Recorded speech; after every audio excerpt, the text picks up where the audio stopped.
Hi, my name is Philip Ficsor, and along with Constantine Finehouse, we are American Double, a violin piano ensemble specializing in the music of William Bolcom as well as German Romantic composers. Today we're going to be talking about William Bolcom's Second Violin Sonata. And just to give you a little background about this piece, Bolcom wrote this in 1978. He has been, throughout his life, very influenced by jazz idioms. The last movement is a memoriam to Joe Venuti, so you'll have some effects that characterized Venuti's style throughout that last movement. But I'd like to start with the first movement called Summer Dreams. The first thing to bear in mind in this kind of overview and tutorial of this piece is the time signature, 4 over dotted quarter, or 24 over 16, and neither are particularly easy to grasp. They're not very conventional. So good way to think about it is as the piano is playing the introduction, you think in dotted eighths. 2, 3, 4, 5, 6, 7, 8. 1, 2, 3, 4, 5, 6, 7, 8. And when you get to the third bar, what you can do is start, well, you have to make a decision how you're going to count the rest of this, especially as a violinist, count the rest of this first section. I think of this first movement in 4 sections. You have this first kind of restrained jazzy section, and that goes to about measure 22, and then you have measure 23, contrasting section. You have a transitional section that starts at 62, and then you get back to the jazzy accompaniment idiom in 63, somewhat combining the idiom of the transitional section before it jumps into a kind of a bluesy motif in measure 68. So, but jumping back to the entrance of the violin, you have to figure out how you're going to count. Now, you've been counting in dotted eighths. You come in on your last eighth note, and then in very short order, you have a dotted eighth followed by a dotted 16th to another dotted 16th. So basically you have to figure out a way to subdivide this. What I do is, when I come in on the eighth beat, you want to just play that third bar? 2, 3, 4, 5, 6, 7, 8. 1, 2, 1, 2, 3, 4. So basically you're just subdividing it into 2. So it's actually very straightforward how you count it when you're seeing a dotted eighth tied to a dotted 16th. So anytime you see a dotted 16th, just think of, let's say the dotted eighth is equivalent to, in more conventional terms, a quarter note. And a dotted 16th would be more equivalent to an eighth note. If you just think quarter notes divided into 2, dotted eighth notes divided into 2. It's that simple. Unfortunately, it doesn't stay terribly simple. As you look into the end of measure 5, it goes all of a sudden into a triple. So you have to start thinking in 16th notes. And not only does it go into more of a triple grouping, you have to get to the high A flat at the very last note of measure 5 at the exact right moment. So you'll see as you look through this first section, there's a lot of different ways that, well, there's 2 main ways that Bolcom divides the groupings of 3. As I just mentioned in measure 5, he divides it so that you're arriving on the second of those 3 16th note groupings. If you look at the F sharp in measure 7, however, he wants you to go arrive on the third of those 3 note 16th note groupings. So you really have to keep clear in your mind where you have to be counting dotted 16th notes, where you have to be counting in groups of 3 16th notes, just keeping those clear in your mind. It doesn't help that sometimes there are misprints, so you really need to pay attention to what is in the score, so in the piano part. I would highly recommend going over that because we can't go over every misprint, but I'll try to point some out.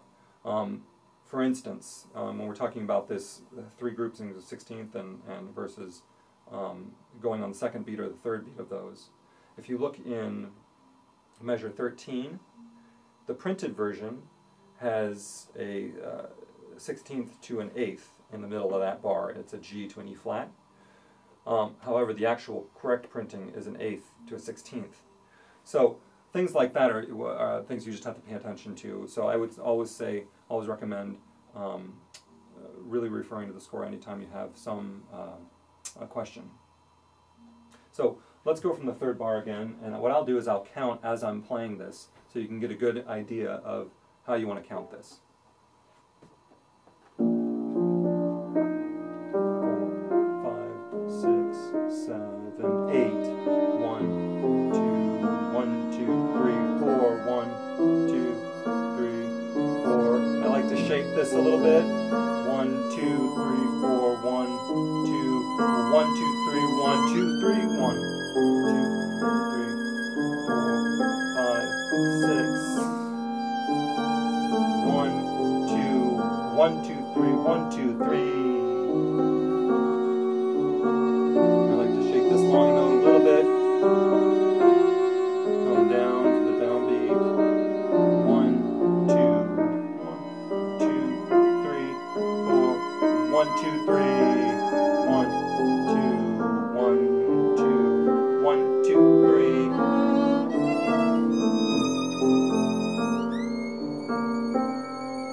Crescendo down bow. Now here it gets tricky with the counting. 1, 2, 1, 2, 3, 1, 2, 3, 1, 2, 3, 4, 1, 2, 3, 1, 2, 3, 1, 2, 3, 1, 2. Vocal crescendo. 1, 2, 3, 4. 1, 2. 2, 3, 4, 1, 2, 3, 4. 1, 2, 3, 1, 2.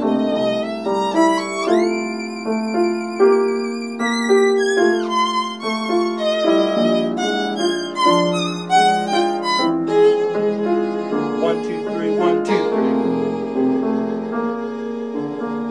1, 2, 3, 4. 1,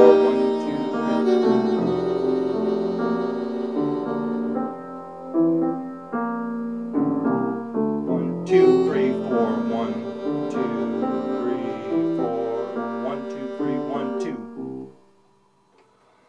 So, I basically did it. It's hard to count and play at the same time, but you got the idea that you really need to be counting very exactly. Now, you'll obviously have noticed that I wasn't counting along with the exact meter. I'd say what you want to pay attention to in your mind is what works for you in terms of what your mind is counting. How it's easiest for you to subdivide to just keep track of things. Super important in this first section to be exact, because it's these things that give it its interesting quality. If it's too lazy, it just sounds it doesn't quite sound as interesting. But if those 16th notes are exactly placed, then it has a real the piece has a real interest and attraction. The other thing I would say about this first section for a violinist is that it's a lesson or exercise in son filet. So if you think about Kreutzer's first etude, for instance, where you have a very, very slow bow and you have this various speed, so that you keep this beautiful sound quality while getting into the right bow at the right time. This first part is a good example of that. For instance, if you just look at the first phrase, the way when I'm playing this, what I'm thinking about is my bow distribution. So when I think 7, 8, 1, 2, 1, 2, 3, 4. I'm thinking about going to the frog. 3, 4. I change bow on 5.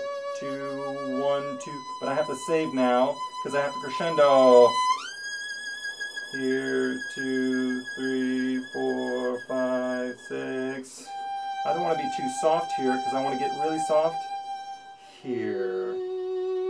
So how you use your bow throughout here is really important. So I save bow just a little bit at the beginning, then I use bow near the end of measure 4. I save bow at 5, so I can use bow in the crescendo going into that high A flat at the end of 5. There's lots of examples of that, saving bow and how you want to pay attention to that, but that's something that every individual has to figure out for themselves.